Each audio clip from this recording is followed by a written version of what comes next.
राधा स्वामी जी। साखी। अंत समय के बोल।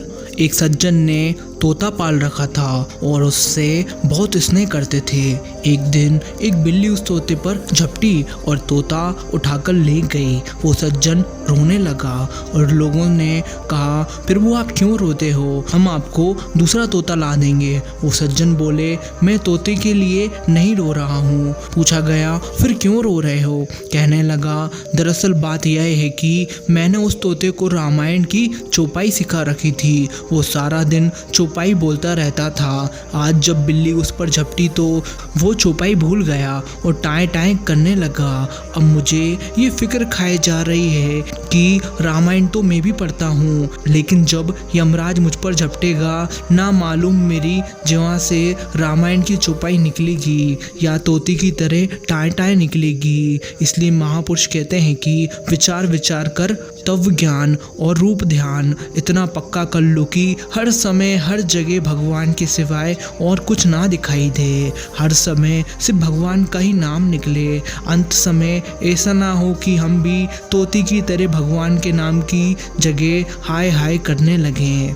2 दुनिया में अपने ख्याल को जबरदस्ती निकालना ऐसा है जैसे एक जहरीले सांप को किसी टोकरी या पिटोरी में बंद कर देना है। जितनी देर वह टोकरी में बंद है हम उसके डंक और जहर से जरूर बचे रहते हैं, लेकिन जब भी उसको बाहर निकलने का मौका मिलेगा वह जरूर डसेगा।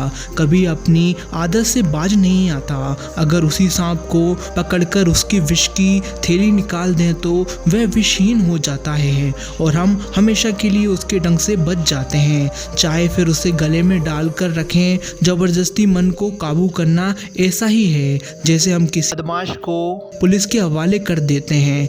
जब तक वह पुलिस की हिरासत में है तब तक हम उसकी शरारतों से बचे रहते हैं। जबकि पुलिस उसे आज़ाद कर देती है वह बस्ती में आकर फिर वैसी शरारतें कर देता है। अगर हम बदमाश को पुलिस के हवाले करने के बजाय हम समझा बुझलाकर एक भला मानस बना लें तो हम उसकी शरारतों से हमेशा के लिए बच सकते हैं। इसी तरह हमारा मन है। मन लज्जत का आशिक है।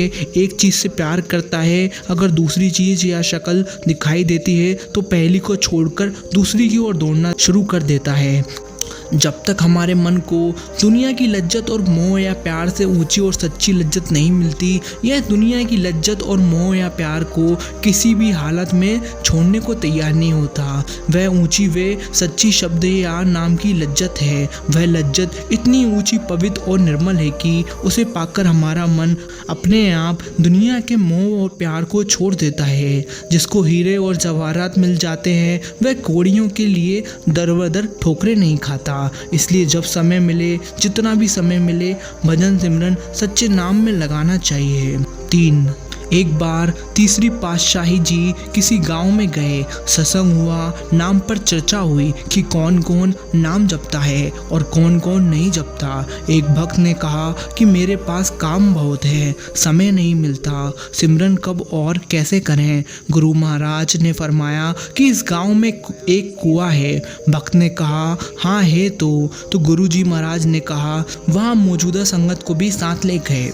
वहाँ पहुंचकर भक्त जी से कहा कि तो बताओ कि कुएं में से पानी कैसे निकालते हैं। भगत जी ने कहा, रस्सी व बाल्टी की सहायता से। प्रभु जी ने कहा, हमें निकाल कर बताओ। भगत जी ने बाल्टी को रस्सी से बांधकर बाल्टी कुएं में गिरा दी और रस्सी का आखिरी हिस्सा अपने हाथ में रखे। गुरु महाराज जी ने कहा कि इस आखिरी हिस्से को क्यों पकड़ रखा है? तो भगत बोला, इसे छोड़ देंगे तो पानी नहीं निकलेगा, बाल्टी कुएं में भी गिर जाएगी। तो परमात्मा मौज में आ गए और वचन फरमाए, अगर संसार रूपी कुएं से संतोष रूपी जल चाहिए तो श्वास रूपी रस्सी से नाम अभ्यास करो। जो सिरा तुमने रस्सी का अपने हाथ में रखा है उसके कारण बाल्टी भी बची रही, पानी भी मिला। उसी प्रकार समय का कुछ भाग भजन सिमरन के लिए अवश्य अपने हाथों में रखो। 4 एक बार सदगुरु सावन सिंह जी बाग में टहल रहे थे। सेवक पीछे पीछे चल रहे थे। सदगुरु अचानक रुके और एक सेवक को इशारा करके बुलाया। वह एक अमीर व्यापारी का बेटा था। सदगुरु इशारा करके बोले, बेटा यहाँ काफ़ी काई जम गई है, इसे साफ कर देना। सेवक ने उस समय तो ठीक है जी कह दिया, पर बाद में अपने गुरु भाइयों से कहने लगा कि मैंने कभी सड़क साफ करने का काम नहीं किया, ये सेवा मुझे नहीं होगी। मैं पिताजी से यह कहकर मजदूर बुलवा लेता हूँ, वे ही यह सफाई कर देंगे। साथ खड़े एक सेवादार ने कहा, भाई जरा सोचो, सदगुरु ने हम सब में से तुझे ही चुना, क्यों चुना और यह तुझे ही सेवा क्यों बख्शी? जरूर इसमें कोई गहरा राज है, तू ध्यान में बैठकर सदगुरु से पूछ ले। वह सेवक थोड़ी दूर जाकर एकांत में भजन में बैठ गया। कुछ देर बाद उसने देखा कि वो एक बूढ़ा आदमी है, वो सेवा कर रहा है, उसके हाथ में झाड़ू है और वो सड़क की सफाई कर रहा है। सामने सदगुरु खड़े हैं, पास में बहुत सारे पर्चों का ढेर लगा हुआ है और सदगुरु एक एक करके पर्चे फाड़े जा रहे हैं। सेवक की आंखों से झारझर आंसू बहने लगे। उसने फौरन भजन से उठकर हाथों में झाड़ू और पानी की बाल्टी पकड़ ली, सड़क पे जमी हुई काई और जोर जोर से साफ करने लगा। जब बाकी सेवादारों ने उससे काई साफ करने की सेवा करते देखा तो बड़ी हैरानी से पूछा, अरे भाई अभी तो तू इनकार कर रहा था, अचानक क्या हुआ? उस सेवादार ने रोते हुए बताया कि मैंने भजन करते हुए अंतर में अपना अगला जन्म देखा। 70 साल की उम्र है और मेरे हाथों में झाड़ू है, मैं सड़क पर जामी हुई काई साफ कर रहा हूँ और मेरे सदगुरु अपने हाथों में मेरे बुरे और खोटे कर्मों का एक एक पर्चे फाड़ रहे हैं। सदगुरु ने अपनी दया से केवल 1 घंटे की सेवा बख्श के मेरे 17 वर्षों के कर्म का फल काट दिया और मैं अभागी इतनी ऊंची सेवा को बहुत तुच्छ और मामूली समझ रहा था। हमारे अंतर के रूहानी मार्ग पर जमी हुई काई हमारे पिछले ही जन्मों के कर्मों का कमाया हुआ मेल है, जिसकी वजह से हमारे अंदर अंधेरा है। विकारों के इस मेल की सफाई से ही हमारे मन निर्मल होगा। अभी तो हम जब भी प्रयास करते हैं बार बार फिसल कर नीचे गिर जाते हैं। गुरु घर की कोई भी सेवा बड़ी या छोटी नहीं होती, छोटी और ऊंची हमारी अपनी सोच होती है। जब जब सेवा का हुक्म आए तो इसे अपने सदगुरु की दया मेहर समझना। जरूर सदगुरु ने हमारे कर्मों की ही मेल साफ करनी होगी। बड़ी खुशी से जाना और पूरी लगन प्यार से संगत की सेवा करना। 5 मालिक दुख उसे ही देते हैं जिसे अपने करीब लाना चाहते हैं कि प्रभु ये दुख भी तेरी कृपा है जो मुझे तेरी याद दिलाते हैं। एक अपाहिज सोचता है कि मालिक अगर मैं चल सकता होता तो रोज़ तेरे दर पर आता, लेकिन हकीकत तो यह है कि अगर वो ठीक होता तो कभी मालिक के बारे में सोचता भी नहीं। याद करो, जब हम सुखी थे तो संसारिक के सुखों में ही व्यस्त थे। एक बार अपने अंदर झांक कर देखो, अपने पहले कभी मालिक को इतना भावना से याद किया है जितनी भावना से आज कर रहे हो? ये दर्द, ये दुख मालिक की कृपा है। ये हमें मालिक से जोड़ते हैं। दुख दारू सुख रोग भया, चा सुख ताम ना होई दुख असल। मायने में दारू दवा है और दवा तो कड़वी होती ही है, पर ठीक होने के लिए दवा तो पीनी पड़ती है। भाव मालिक तक पहुंचने के लिए दुख तो सहना ही होगा। हकीकत तो यह है कि यदि पानी के बगैर सागर में डूबा नहीं जा सकता तो पानी के बगैर सागर पार भी नहीं किया जा सकता। उसी तरह संसार दुखों से भरा हुआ है, यह करने का मार्ग है। गल्ला बात नाल कुछ नहीं होना, जिन्हें मर्जी मैसेज कर दे रहने कुछ नहीं होना। सिर्फ भजन सिमरन करना ही पड़ेगा, शब्द धुन की कमाई देखी जाएगी। नानक के घर केवल नाम निधान।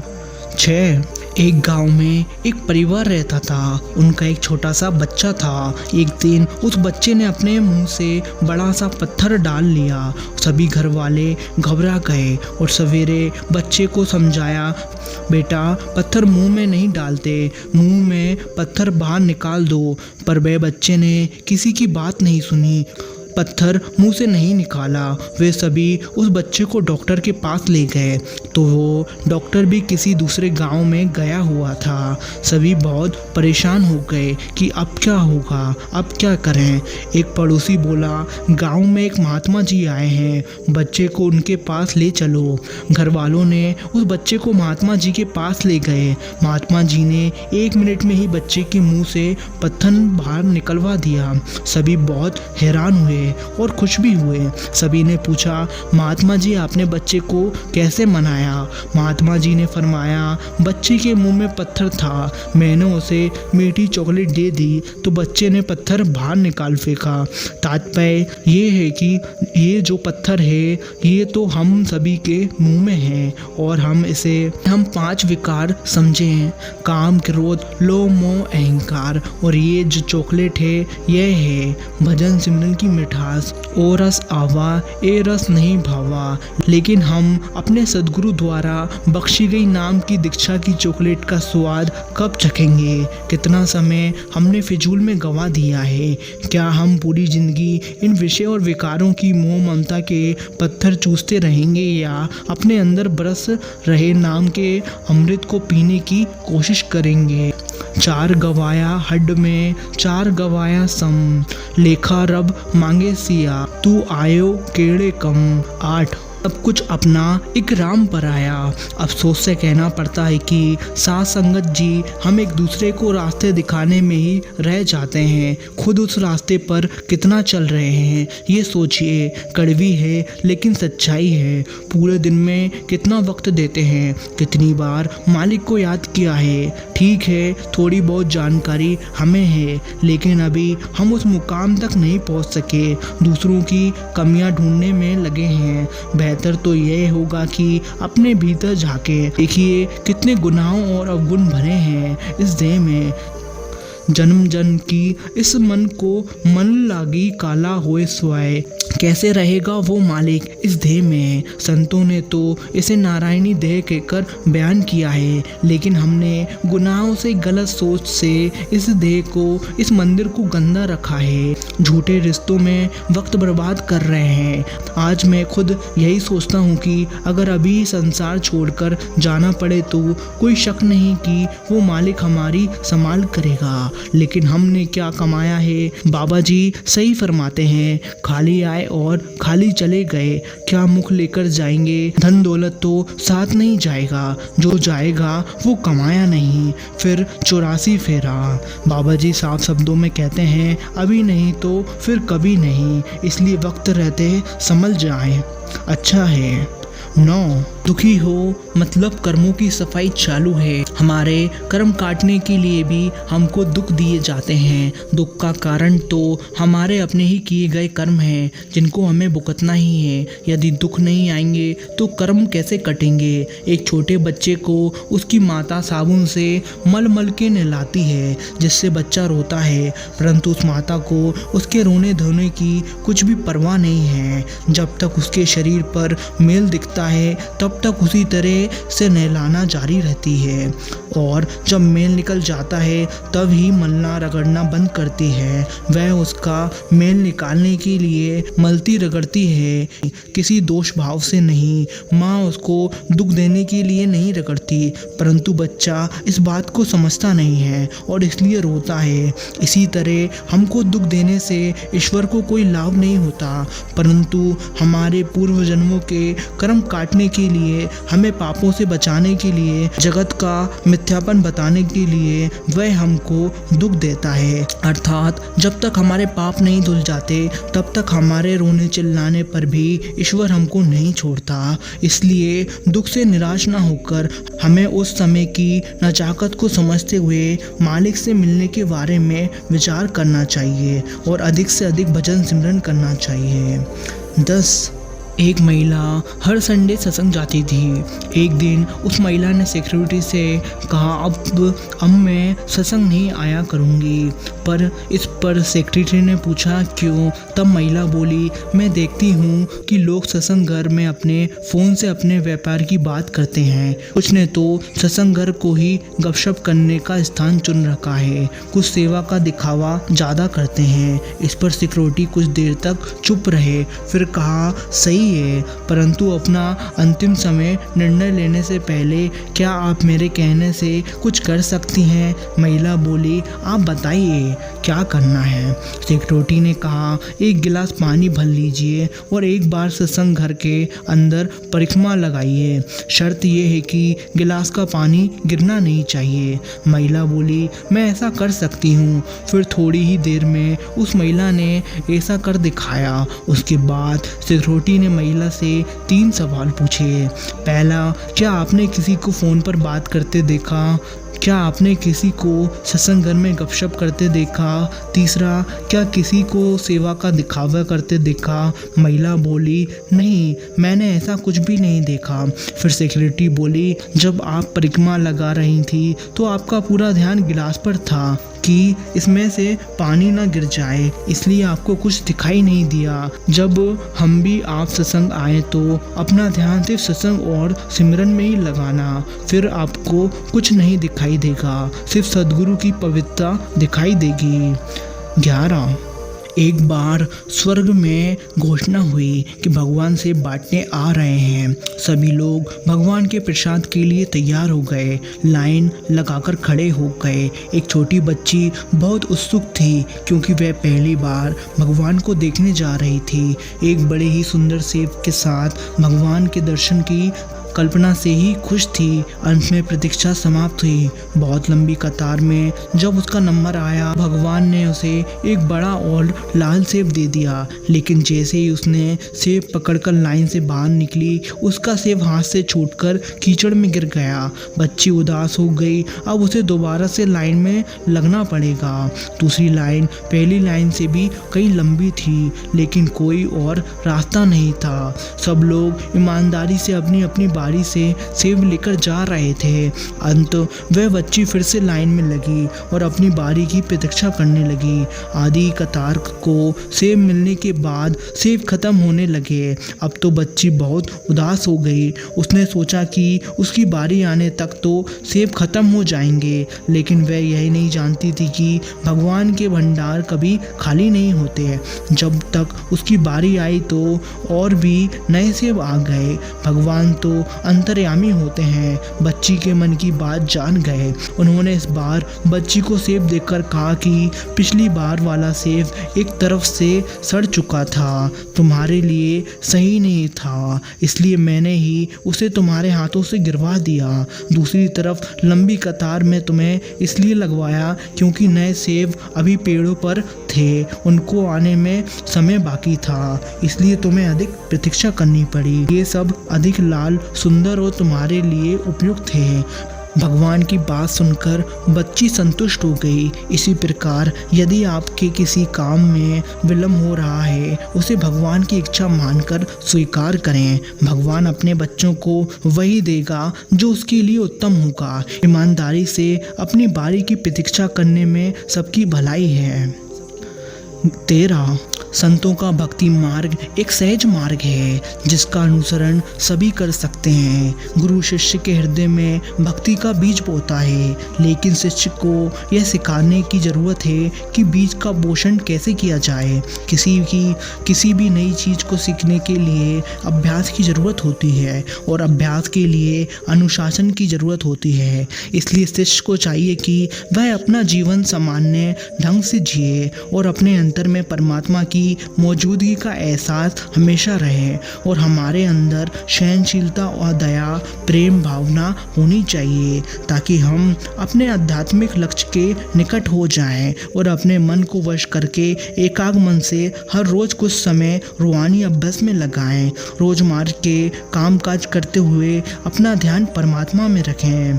सद्गुरु के हुक्म और उसकी मर्जी के अनुसार सब उस पर छोड़ दो। जैसा वह जिलाए जियो, जैसा वह कराए करो, जहाँ वे ले जाए जाए। उसका हुक्म तुम्हारी एकमात्र साधना हो जाए। तुम अपनी मर्जी हटाओ, उसकी मर्जी को आने दो। तुम स्वीकार कर लो, जीवन जैसा हो परमात्मा ने दिया है वही जाने। तुम इनकार मत करो। दुख आए तो दुख को स्वीकार कर लो कि उसकी मर्जी है। और अहोभाव रखो, धन्यवाद करो कि अगर उसने दुख दिया है तो जरूर कोई राज होगा, कोई अर्थ होगा, कोई रहस्य होगा। तुम शिकायत मत करो, तुम धन्यवाद से ही भरे रहो। वह तुम्हें जैसा रखे रहो, गरीब तो गरीब, अमीर तो अमीर, सुख में तो सुख में, दुख में तो दुख में। एक बात तुम्हारे भीतर सत्य बनी रहे कि तेरे हर रजा में राजी हूँ। तू जिस हाल में भी रख, वो हाल मुबारक है मुझे। तेरे हुक्म सिर माथे मेरा।